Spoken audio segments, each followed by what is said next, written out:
Bonjour, ici Justin pour actualité-dvd.com et aujourd'hui je vais vous parler de la série télé Le Trône de Fer, l'intégrale de la 4e saison, version française de Game of Thrones, The Complete Fourth Season en combo Blu-ray et ultraviolet.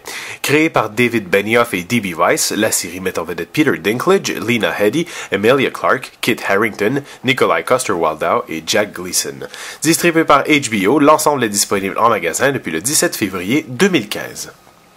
L'emprise des Lannister sur le trône de fer est désormais totale après le massacre des Noces pourpres qui a vu la mort de nombreux partisans du camp Stark et de fait briser le soulèvement du Nord.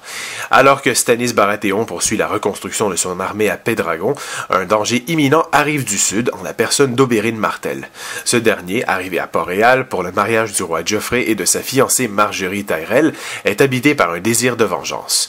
Au nord, la garde de nuit, affaiblie, semble dépassée par l'avancée de l'armée des sauvageons de Mance Rayder, elle-même poursuivie par un ennemi plus redoutable, les Marcheurs Blancs. À l'est, Daenerys Targaryen, accompagné de ses 3 dragons et de son armée d'Immaculés, s'apprête à libérer la ville de Meereen, qui pourrait lui fournir assez de navires pour gagner Westeros et ainsi réclamer le trône de fer.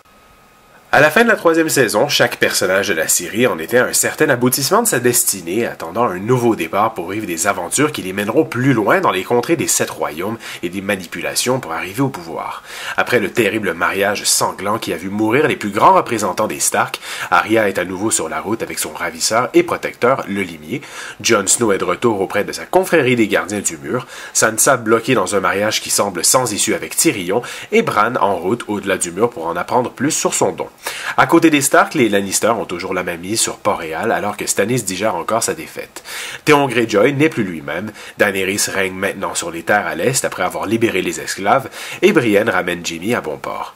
On pourrait se dire que tout va alors devenir très calme cette saison, mais c'est sans compter sur le machiavélisme de l'écrivain et des créateurs de la série qui décident, après une remise en place dans le premier épisode dans lequel on voit que les dragons ont bien grandi, d'initier le Comte des Morts avec un personnage clé qui meurt dans d'horribles circonstances en tout début de saison. Une mort qui relance alors les intrigues en cours. Et cette mort dès le second épisode n'est que, vous l'aurez bien compris, le premier des coups de théâtre à venir. Car tout au long des 10 épisodes palpitants, les différents personnages vont avancer en provoquant la mort d'autres qui semblent au pouvoir et chaque intrigue a ses moments les plus intéressants alors qu'on a l'impression pendant quelques épisodes que l'on a fait du surplace, histoire de faire durer le plaisir jusqu'à la toute fin, car malheureusement, l'intérêt des histoires à chacun diffère grandement. On regrette d'ailleurs l'attention trop prononcée portée à certains, car tous n'accaparent pas l'attention avec la même efficacité. Les problèmes de Reine Daenerys passionnent peu, et Arya fait un voyage interminable et linéaire. Le tout dépend par exemple d'un Tyrion qui voit sa partition malheureusement grandement réduite. Il n'apparaît pas dans plusieurs épisodes ou seulement au détour d'une ou deux courtes scènes.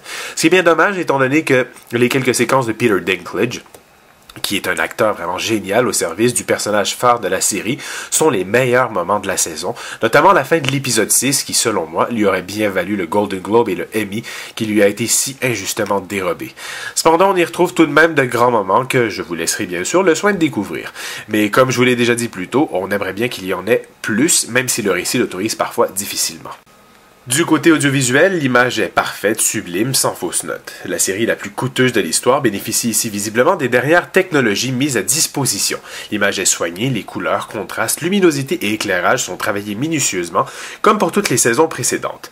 Les pistes sont quant à elles un régal pour les oreilles avec un équilibrage parfait, les basses sont percutantes et les enceintes mises à rude épreuve. Du côté technique, des pistes en anglais DTS HD Master Audio 5.1, français DTS 5.1, espagnol DTS 5.1 et castillan DTS 2.0, polonais DTS 2.0 et tchèque DTS 2.0 sont offertes, accompagnées de sous-titres en anglais pour malentendants, français, espagnol, portugais, tchèque, danois, finnois, hollandais, grec, norvégien, polonais et suédois. L'image est présentée en format panoramique 1.78. Pour les suppléments, on commence avec un Episode Guide disponible sur chacun des épisodes qui se penche sur les personnages, les lieux de tournage et sur les différents récits de la saison. The Politics of Power, a Look Back at Season 3, est un récapitulatif de la précédente saison. New Characters and Location vous introduit au nouveau visage de la série ainsi qu'au nouveau décor. Bastards of Westeros, en compagnie des créateurs de la série, accompagné de George R.R. Martin, discute du rôle joué par les bâtards dans les 7 royaumes. Divisé en 16 segments, Histories and Lore sont des modules animés où quelques personnages se présentent eux-mêmes en voix off. Behind the Battle of the Wall suit l'équipe de la série dans ce documentaire approfondi qui explore le défi de mettre sur pied l'un des épisodes les plus intenses de la série avec des moyens jamais vus auparavant. Dans The Fallen Round Table, le scénariste Brian Cogman s'assoit avec quelques membres du casting rencontrant la mort dans la saison 4. Finalement, 2 scènes supprimées, un montage de bloopers ainsi que plusieurs pistes de commentaires audio viennent clore cette impressionnante sélection de suppléments, tout se faire avec des sous-titres en français. Quoi qu'il en soit, le dernier épisode de la saison n'est pas là pour y apporter une conclusion, comme c'était le cas dans la précédente, mais bien pour servir de chute impressionnante et nous faire attendre avec impatience les événements de la 5e. Les Lannister sont maintenant au plus mal, des personnages se regroupent au nord, Arya et Bran avancent vers leur destin, et Daenerys doit faire un nouveau sacrifice. Autant de pistes qui sont plus que prometteuses pour les événements à venir. Les cartes sont donc redistribuées et laissent envisager un avenir prometteur pour la 5e saison, tout en réveillant cette frustration de devoir attendre encore une autre année. C'était Justin, merci et bon visionnement.